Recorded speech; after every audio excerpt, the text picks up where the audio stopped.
So, how do you like your control modules? Do you like them wet or do you like them dry?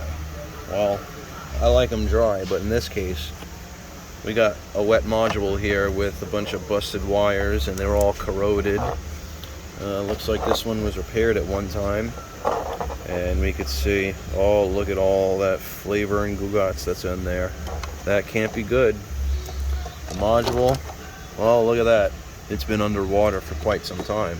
Where? Well, look at that pool of water right there. Could be a fish tank in here. So, meow, we went through all these connectors here, and there is Gugats in every single one. We have broken pins in 3 out of the 5 connectors, but every single one has corrosion in it, and if you see that green, that's corrosion.